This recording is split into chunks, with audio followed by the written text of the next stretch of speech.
Bonjour tout le monde, je suis contente de vous retrouver. J'espère que cette vidéo-ci passera sur ma page. Si je vous dis ça, c'est parce qu'en fait, il y a énormément de choses que malheureusement je n'arrive pas à poster sur ma page Facebook. Tout simplement parce que l'intelligence universelle, la source, l'univers, appelez ça comme vous voulez, ne semble pas d'accord avec la manière dont j'ai parlé, avec peut-être le contenu du message que j'ai enregistré, etc. Et à ce moment-là, je peux vous garantir que je peux faire des pieds et des mains, mais cette vidéo-là, qui n'est pas approuvée par la source, elle ne passe jamais. C'est là que j'ai des bugs, c'est là que j'ai ma vidéo qui s'efface toute seule alors que j'ai mis 2 heures et demie à l'enregistrer. C'est là que j'ai le volume qui ne passe pas, c'est là que j'ai toutes sortes de problèmes et que je peux essayer pendant des heures. Si ça ne doit pas passer, ça ne passera pas. Et je vais profiter de ce fait qui, au départ, m'ennuyait, mais vraiment très très fort. Parce qu'il faut savoir que moi, si j'enregistre des vidéos, c'est pas parce que je suis youtubeuse, c'est pas parce que je veux me faire de l'argent, ou c'est pas parce que je veux avoir une carrière là-dedans. C'est parce que il y a 5 ans maintenant, je suis entrée en communication via la méditation, via une élévation vibratoire et toutes sortes de choses. Si vous voulez toute l'histoire, elle est disponible sur ma page. Je suis entrée en contact avec une intelligence supérieure, une dimension supérieure que j'ai décidé d'appeler la source, que personnellement j'appelle mon père, ma mère, parce que j'estime qu'au-delà de nos parents physiques, il y a une intelligence supérieure qui est responsable de notre venue au monde. Bref.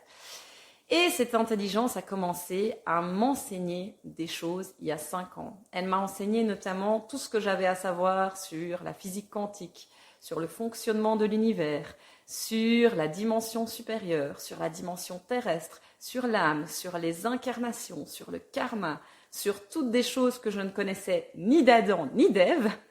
Et qu'un jour, alors que ça faisait 3 ans qu'elle m'enseignait des choses qui étaient incroyables, et que j'ai vérifié par après dans des bouquins, auprès des enseignements transmis par les grands enseignants spirituels, par les grandes religions aussi, les textes sacrés, etc.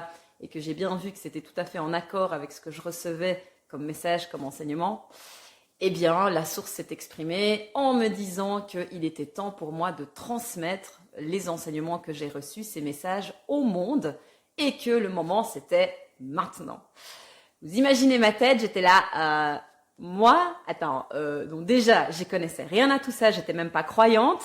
Et là, je vais devoir transmettre ça à des gens. Je vais devoir faire quoi? Enregistrer des vidéos, moi qui ai jamais fait ça. Je ne vois pas trop comment faire ça, mais vous savez quoi?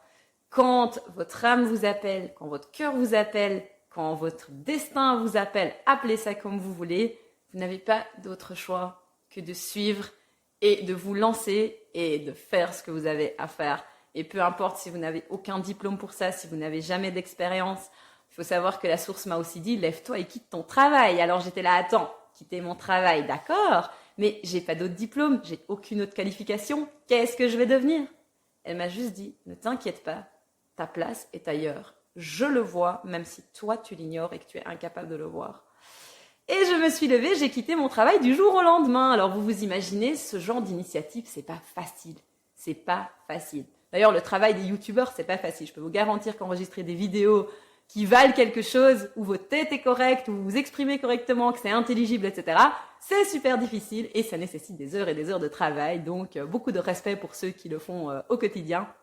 Moi, je le fais parce que ça m'a été demandé. Et c'est une des clés qui fait que si dans votre vie les choses ne se passent pas comme vous le souhaitez, si vous avez l'impression que quelque chose bloque, si vous avez l'impression que vous voulez vraiment quelque chose dans votre vie mais que ça ne se réalise jamais, que vous avez exactement le contraire de ce que vous demandez, il faut vous poser la question, qu'est-ce que vous voulez vraiment?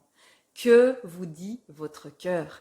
Qu'est-ce que cette intelligence supérieure qui est en vous vous appelle à faire de votre vie? Parce qu'il faut savoir que nous avons tous en nous, depuis notre enfance, une petite voix qui nous dit « Va dans cette direction ». C'est ça que tu as envie de faire, c'est ça ton rêve, c'est ça que tu veux vraiment accomplir, c'est pour ça que tu es venu ici. Mais très souvent, cette voix, on l'a ou bien oubliée, ou bien on l'a baquée.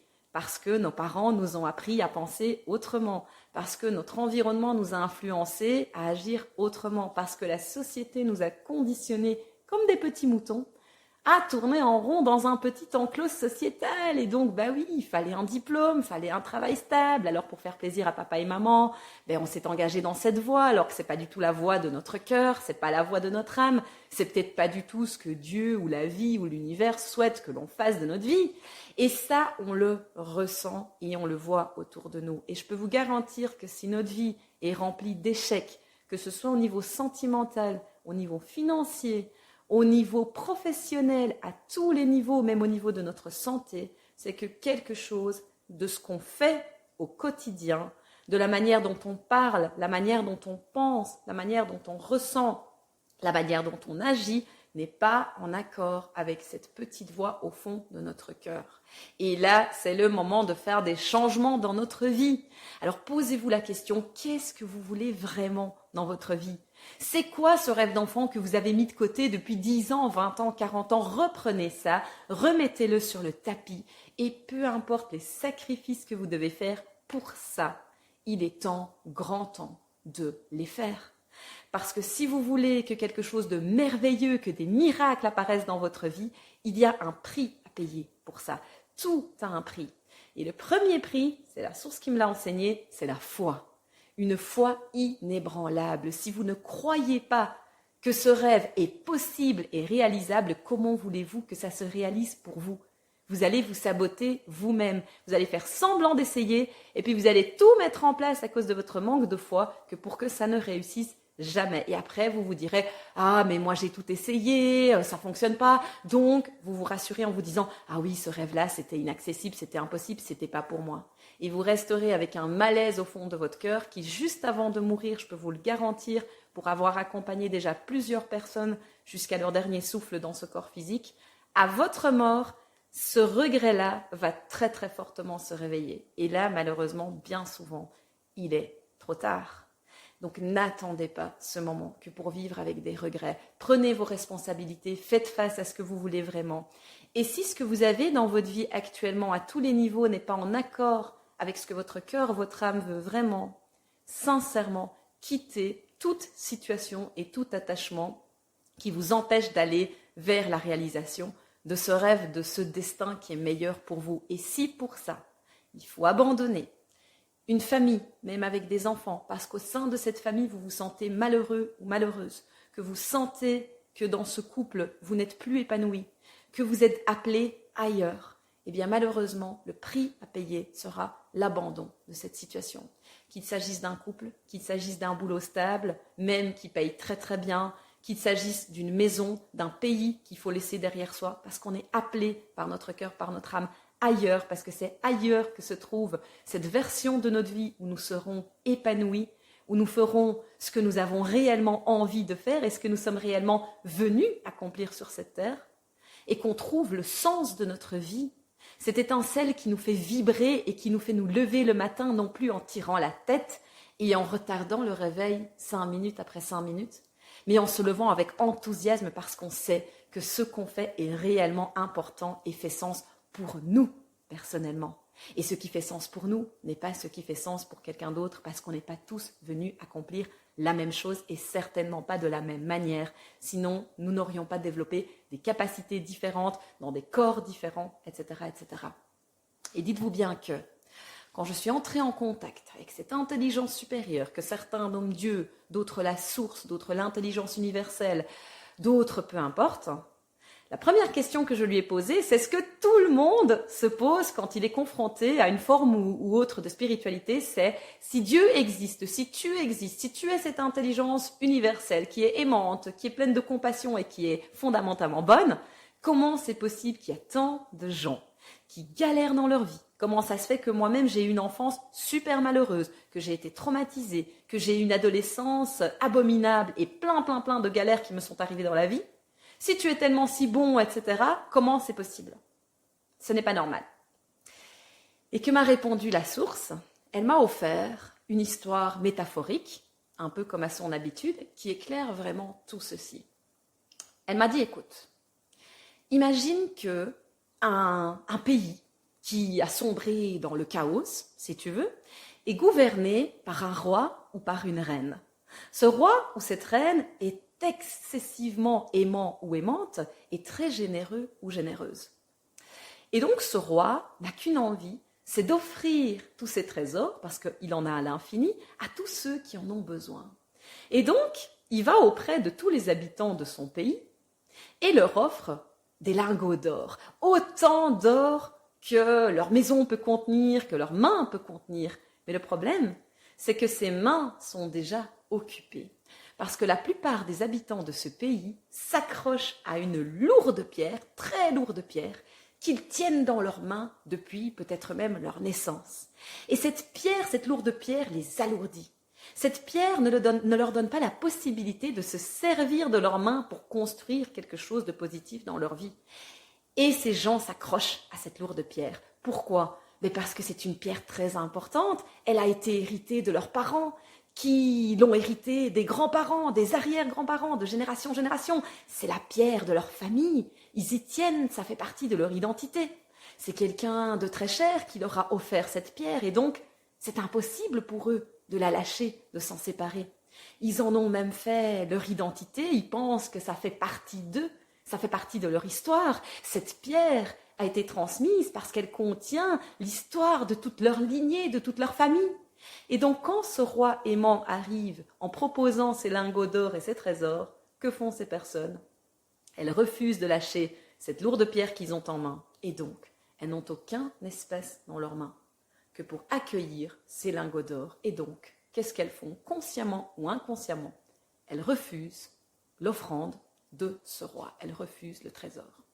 Alors que ce trésor pourrait leur permettre de sortir de la famine, de sortir de leur maladie, de s'offrir les soins nécessaires, de s'offrir la vie qu'elles veulent vraiment, d'ouvrir cette entreprise qu'elles ont toujours eu envie d'ouvrir, monter cette société qu'elles ont toujours eu envie de monter, offrir cette maison qu'elles ont toujours voulu offrir à quelqu'un ou à soi-même, et se manifester cette vie d'abondance dont ils ont toujours rêvé. Mais le problème, c'est que tant qu'on ne lâche pas cette lourde pierre qui se nomme attachement, c'est impossible pour la source, pour Dieu, pour la vie, pour l'univers, de nous offrir cette abondance, cette vie de rêve dont nous avons toujours rêvé. Et nous sommes la seule personne capable de desserrer nos doigts, de lâcher cette pierre, de la laisser tomber, de pleurer un bon coup si on pensait y tenir tellement qu'elle faisait partie de nous, et de ressentir et d'accepter ce déchirement de devoir nous séparer de cette pierre qui a été transmise de génération en génération.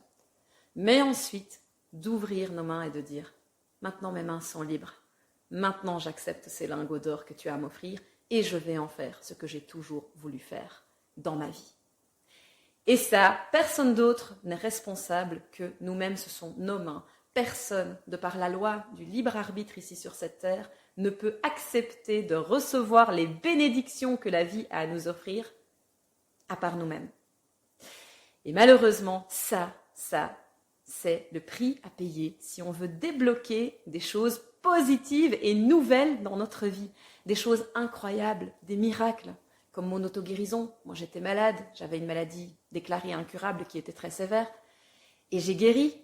En 3 jours, c'était parti, tout était parti. Pourquoi ? Parce que j'ai lâché cette pierre, que j'ai ouvert les mains et j'ai reçu la guérison, qui est un cadeau auquel j'ai toujours eu droit parce que ce roi a toujours été là, main tendue avec ce trésor dans ses mains en disant « Tiens, ma fille, prends-le. Ceci est ta guérison, ceci est ta meilleure vie, ceci est la meilleure version de toi-même, ceci est le moyen pour arriver à cette relation épanouissante que tu as toujours voulu avec un homme.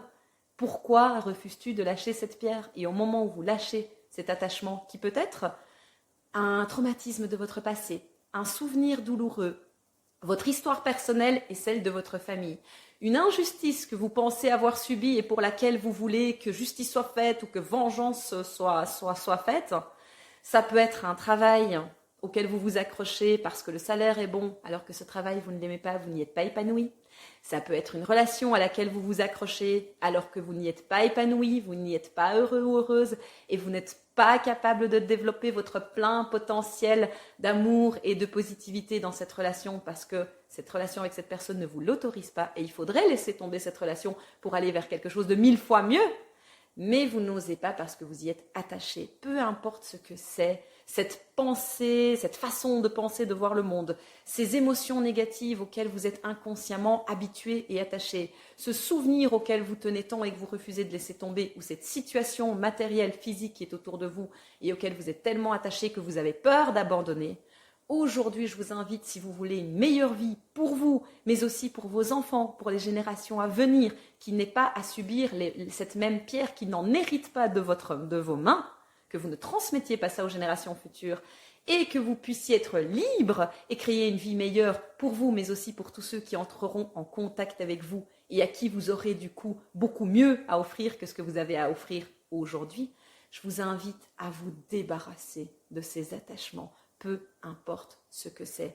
Identifiez-les. Qu'est-ce qui bloque en moi? Quelle est cette chose à laquelle je tiens et qui est négative et qui me tire vers le bas? Qu'est-ce qui m'empêche de me libérer, d'ouvrir cet espace et d'accepter de recevoir cette bénédiction que je demande peut-être depuis des années et des années et des années? Identifiez la chose et peu importe ce que c'est. Abandonnez-la. Abandonnez-la même si c'est très difficile, même si vous ne savez pas où aller, même si vous ne savez pas ce qui va venir après, même si pour ça vous perdez un travail, vous perdez un salaire, vous perdez une maison, vous perdez une relation. L'unique bonne décision pour vous, si vous voulez une vie meilleure et si vous voulez réaliser vos rêves, c'est de faire ce sacrifice et de vous armer de foi qui est le deuxième prix à payer pour la réalisation de vos rêves. Croyez-y. Croyez que c'est possible, croyez qu'il existe un chemin pour vous, une voie pour vous, une personne idéale pour vous, une situation idéale pour vous, un emploi idéal pour vous.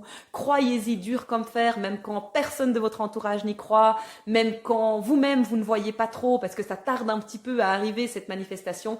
Croyez-y, gardez la foi et vous serez guidé, vous serez mené vers une vie que vous n'auriez jamais pu imaginer et vers une version de vous-même dont vous ignoriez totalement l'existence et qui est tellement meilleure que la version actuelle de vous-même auquel vous croyez tant.